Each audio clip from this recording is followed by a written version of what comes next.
Let's talk about this fear, this ancient whispering parasite of hesitation. Why the fuck are you so scared? Why are you terrified of being proud of yourself? Of showing off your hard-earned abilities? Let me tell you something your nervous system already knows, but your mind is pretending not to hear. You've done this before. You've stepped forward before as a child. You screamed for joy when you stood up and walked.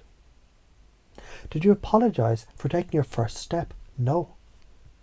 You beamed like a little sun that just figured out its own gravity. When you laugh without checking who's watching. When you solve something and don't tell anyone. When you're lost in the flow and time collapses. That's you taking up space effortlessly, naturally. So stop acting like it's a sin. Chunk down to the details. When you tie your shoes with perfect double knots, that's mastery. When you help a friend, calm a child, write one clean sentence, when you breathe through the chaos and don't explode, that's strength. That's you flexing light. Now chunk up, see the bigger picture. This isn't just about you. This is about every goddamn generation before you that didn't get to do what you can. Your greatness, your capacity to be seen. It's ancient karma breaking open. Every time you let yourself shrink, someone who couldn't shine before sighs in disappointment through your lungs. Why do you care so much about what people think? What does it mean to you to be liked? What does taking up space threaten in your identity? Good, there it is.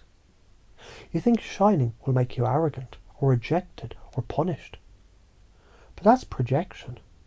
You were taught that by people who were afraid of their own light. You inherited suppression as a survival mechanism. Time to fucking break that. Here's how it works. The brain is a prediction machine.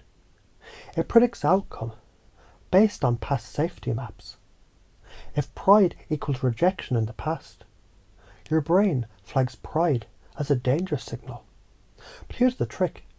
The brain is also plastic. New patterns can overwrite the old maps through repetition and resonance. So we use hypnotic command to override the fear circuit.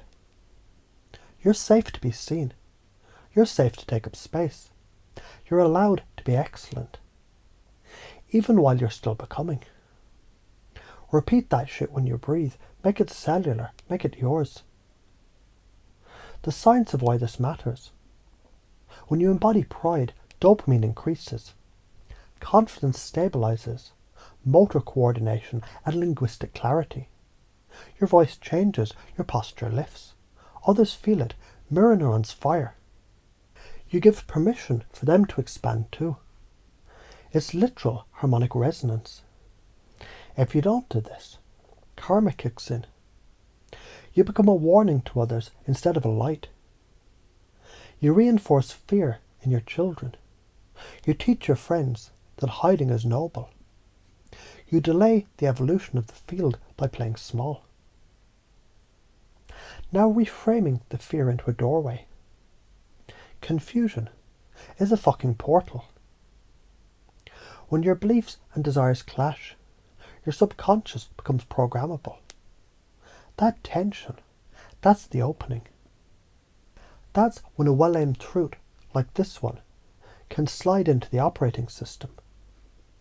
You're allowed to take up space before you're perfect. You don't need to be everything. You just need to start. Start where you are. Start with what you have. Because half-built bridges still cross water. Take the mic in that meeting, even if your voice shakes. Post the thing online, even if it's not perfect. Ask that question, give that opinion. Say no, or say hell yes, even if no one claps. Because you're not doing it for applause.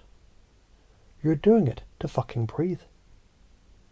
Every time you hesitate, feel it as a reminder that you're waking up, that hesitation means your old code is rattling just before it cracks. Feel the crack, then step through it. Let every breath install the steeper. You take up space like roots take up earth. You shine not like fireworks, but like the goddamn sun. Quiet, unapologetic, necessary. I'm not here to praise you. I'm here to remind you. You don't need a fucking permission slip. Your existence is the permission.